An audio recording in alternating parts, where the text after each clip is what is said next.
서울중앙지방법원이 일반이적 혐의로 윤석열 전 대통령에게 1심에서 징역 30년을 선고했습니다. 조은석 내란 특검은 윤 전 대통령에게 징역 30년을 구형한 바 있습니다. 같은 혐의로 김용현 전 국방장관에게 징역 30년, 여인영 전 방첩사령관에게 징역 15년이 선고됐습니다. 이들은 북한을 군사적으로 도발해 비상계엄 선포 명분을 만들 목적으로 2024년 10월쯤 평양에 무인기를 투입하는 작전을 지시한 혐의를 받습니다. 이 작전 수행을 지휘한 김용대 전 드론 작전사령관에게는 직권남용 등의 혐의가 적용돼 징역 3년에 집행유예 5년이 선고됐습니다. 특검은 이 작전 수행으로 남북 간 군사적 긴장이 커졌고 투입된 무인기가 추락해 작전 및 전력 관련 군사기밀이 유출됐다고 봤습니다. 재판부는 무인기 침투는 우리 군사상 이익을 침해한다고 봤습니다. 또한 안보와 방위와 무관하게 사적 목적의 무인기 침투였고 윤 전 대통령이 처음부터 공모했다고 판단했습니다. 그동안 이 재판은 비공개로 진행됐습니다. 국가 기밀 유출 가능성도 있다는 이유입니다. 재판부는 선고 공판은 공개했지만 중계는 불허했습니다. 12.3 내란의 가장 중심적인 역할을 했던 방첩사의 국회의원 사찰에 관한 기자회견을 하고자 합니다. 우선 평양상공 무인기 사태 관련입니다. 저희 더불어민주당은 12월 3일 불법 계엄 선포 훨씬 이전부터 윤석열 정권이 계엄령 선포를 위해서 북한의 공격을 유도하려 한다는 의혹을 제기했고 전 국토와 국민을 전쟁의 참화로 몰아갈 수 있는 윤 정권의 위험천만하고 무책임한 책동에 엄중 경고한 바 있습니다. 그럴 때마다 훗날 내란을 주도하게 되는 김용현 당시 국방장관 등 윤석열 정권 수뇌부들은 우리가 보낸 것이 아니다, 확인해 줄 수 없다 등 말을 바꾸면서 회피와 부인으로 일관했습니다. 그런데 최근 언론 보도를 통해 그러한 평양 무인기 보낸 사실이 실제 존재했다는 군 내부 관계자의 진술이 공개되었습니다.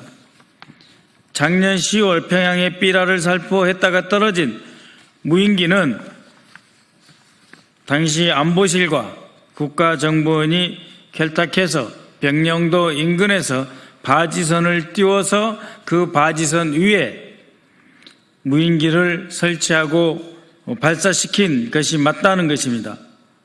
비행 경로 역시 북한이 공개한 것과 매우 유사하다는 점도 확인되었습니다.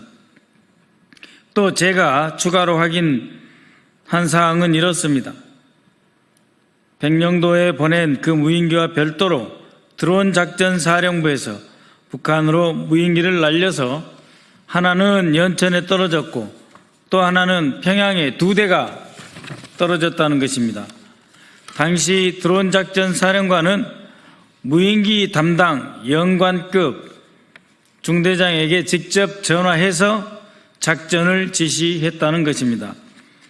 즉 모종의 곳으로부터 지시를 받은 드론 작전 사령부의 사령관이 직접 무인기를 관리 담당하는 소령급 중대장에게 직접 전화해서 작전을 지시했다는 것입니다.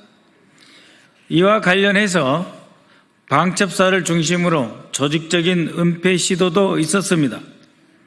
무인기 관련 보고서를 왜곡하여 언론과 국회 그리고 군 수뇌부에 제공했습니다. 이 모 대령, 송 모 중령, 우 모 중령 등이 깊숙이 개입되어 있습니다. 당시 당연히 진행되었어야 할 민군 합동조사도 방첩사령관의 지시에 따라 이루어지지 않았습니다. 은폐한 것이죠. 12월 3일 내란이 5일이 지난 12월 8일 갑작스럽게 드론 작전사령부 창고의 화재도 조직적인 은폐 시도로 볼 수밖에 없습니다. 아울러 12월 1, 2 양일 사이에 문상호 정보사령관도 우리가 보낸 것이야, 이번 무인기 우리가 보낸 것이야 라고 자신의 후배에게 발언한 점도 포착되었습니다. 한편 당시 윤석열과 김용현이 북한의 무인기 발표를 보고 박수를 치며 좋아했다. 너무 좋아해서 사령관이 또 하려고 했다는 증언까지 나왔습니다. 즉 10월 12, 13일경 북한에서 한국이 보낸 무인기에 대한 발표가 있자 그 보도를 보고 윤석열과 김영현이 너무 좋아했고 그 뒤에 다시 아까 말씀드린 드론 사령부를 위시하여 몇 개의 곳에서 추가로 드론을 보냈다는 것입니다. 이것은 자칫 잘못하면 수백만의 국민이 죽거나 다치고 지난 70년 동안 쌓아올린 대한민국의 민주주의와 경제 기적이 한순간에 물거품이 될 수 있는 전쟁 유발 책동이라 아니할 수 없습니다. 그러고도 그들은 박수를 치며 좋아했다는 것입니다. 대체 윤석열과 그 일당은 국가를 어떻게 생각하는 것입니까? 대한민국이 자신들 개인이 마음껏 파괴해도 된다는 것입니까? 군이 부여한 국군 통수권을 자신들의 기분에 따라 이렇게 저렇게 가지고 노는 불장난, 불쏘시개의 도구라는 것입니까? 이렇게 자격 미달이며 안보를 파탄으로 몰아간 윤석열 정권의 외환 유치 책동, 전쟁 유발 책동은 윤석열이 개인 사유물처럼 생각하던 국구 통수권을 장악한 지 반년도 안 되어 시작되었습니다. 2022년 12월 26일 윤석열은 북한 무인기가 우리 영공을 침범하자 몇 배의 드론을 북쪽으로 올려 보내라 하는 지시가 있었습니다. 그 이후 비상계엄을 앞두고 드론을 전쟁 유발 책동으로 활용했던 것입니다.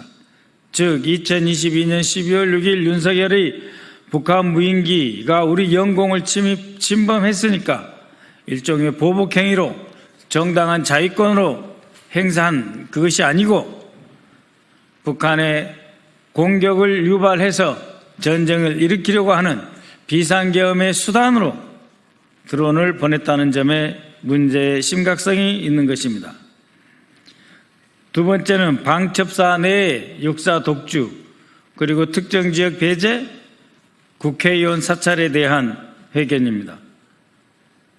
다음은 아직도 무소불위의 군 권력기관으로 기능하면서 국회의원 사찰들 불법 행위를 스스럼없이 자행하고 있는 방첩사에 대해 말씀드리겠습니다. 방첩사는 국군 전체의 보안 및 방첩 임무를 수행하는 합동기관으로 군 내부의 견제와 균형이 가능하도록 3군이 골고루 배치되어야 각각의 임무 수행 환경에 맞춰 효과적인 방첩 및 보안 활동이 가능해집니다. 또 해외 공군 출신이거나 비육사 출신, 즉 육사가 아닌 육군 출신도 자기의 부대라는 소속감과 신뢰를 가질 수 있게 해야 충성심이 생기는 것입니다. 그래서 문재인 정부 시절 기무사 해체와 방첩사를 창설한 것은 방첩사 인사 시스템에서 투명성, 합동성, 민간 통제 강화라는 방향에서 제도를 개편하였던 것입니다. 그러나 윤석열 들어서 모든 것이 다시 뒤집어졌습니다. 방첩사는 다시 육사 출신 육군 간부들의 독주판이 되었습니다. 방첩사 자체를 하나회와 같은 육사 라인이 사조직처럼 운영하고 있습니다. 주요 보직을 독점하는 것은 물론이고 감찰실, 신원보안과 등 주요 핵심 보직은 육사 출신이거나 육사 출신으로 인정하는 자신들이 육사 출신으로 인정하는 사람들에게 독점적으로 누릴 수 있는 권력 자리가 되었습니다. 육사 출신들은 각종 진급과 또 진급을 위한 핵심 보직 관리에 쉽게 편입되었고 이에 반해 특정 지역 출신이거나 육사 출신이 아닌 육군 또 해외 공군은 각종 인사평정이나 진급에서 방첩사에 근무한 것이 오히려 불이익이 되도록 배제당하였습니다. 이렇듯 육사 출신도 특정 지역 출신이라면 인정받지 못했습니다. 방첩사의 육사 출신이라 하더라도 특정 지역 출신은 오히려 배제되었고 차별받았습니다. 진급을 누락시키기 위해 사령부 내부 인원이었던 육사 출신 특정 지역 사람들에게 오히려 감시까지 했던 것입니다. 방첩사 내부 인원마저도 믿지 못해 방첩사의 내부 블랙리스트, 그러니까 방첩사 외부가 아니고 방첩사 안에 근무하는 직원, 관료, 그리고 군무원과 연관 장교들에 대해서까지 블랙리스트를 작성을 했고, 이것은 신원보안과 실무자들에 의해 관리되었고 상부에 보고되었습니다. 여기에 관여된 간부는 김모 대령, 박모 중령, 김모 중령입니다. 이 중에 김모 대령은 호남 출신 장군들 명단을 따로 작성하기도 했습니다. 최근 국방부는 자력표에서도 출신지를 추정하지 못하도록 출신 고등학교를 기록하지 않는 방침을 세우고 있습니다. 이러한 국방부 본부의 방침과도 전혀 다르게 인력 관리를 해오면서 방첩사 내부에서조차 블랙리스트로 별도 관리하는 행위가 팽배해 있습니다. 또 과거 정부에서 주요 보직에 임했던 간부들은 민주당과 인연이 있는 간부들이라 낙인 찍고 배제하였습니다. 수시로 민주당과 관련이 있을 것으로 의심하였고 그 의심받는 연관 장교들에게 군 블랙리스트를 별도로 작성해서 상부에 동향보고를 하였고 그 동향보고 내용은 용산 대통령실까지 보고되었습니다. 이들은 윤석열 정부 초대 법무장관 인사검증팀에도 파견되어 특정 지역 출신과 이전 정부 근무자들은 철저하게 진급해서 배제시켰습니다. 첩보 수집은 방첩사령부 내에서뿐만 아니라 육본 등을 통해서도 이루어졌습니다. 이러한 자료들은 한번 삭제하면 결코 복구할 수 없는 국방보안매를 통해서 사령부에 그리고 그보다 더 높은 상급 기관에 보고하였고 또 관리하였습니다. 여기에 관여한 간부들은 박모 대령, 나모 대령, 안모 대령, 진모 대령 등입니다. 중령급 이하에서도 이모 중령, 김모 소령 등이 윤석열 임기 말까지 군 내부 군 블랙리스트 작성에 긴밀히 관여됐습니다. 이러한 방첩사의 주요 정보활동과 감시의 결과물은 안보실 현황 대응 TF를 통해서 최상부에 보고되었습니다. 더욱 충격적인 것이 있습니다. 군과 관련해 민간인만이 아니라 국회의원들을 대상으로 사찰을 했습니다. 이들은 12.3 내란 당시에 국회의원을 체포한 뒤 조사하기 위해 예산을 편성하고 국회의원 등에 대한 사찰을 통해 첩보를 수집하고 이를 이용해 민주당 의원들을 탄압하려 했습니다. 특히 국회의 국방위, 정보위, 법사위 소속 의원들을 대상으로 하였으며 개인별 약점을 취합해서 기획총괄과와 신원보안과가 협의해서 보고서를 작성하였습니다. 이 일에는 김모 준장, 유모 대령, 김모 중령, 이모 중령 등이 동원되었습니다. 이러한 방첩사 내부의 블랙리스트는 육사라인이 장악한 감찰실 신원보안과 실무자들과 기획관리실 인사관리과를 통해 작성되고 종합되어 보고되었습니다.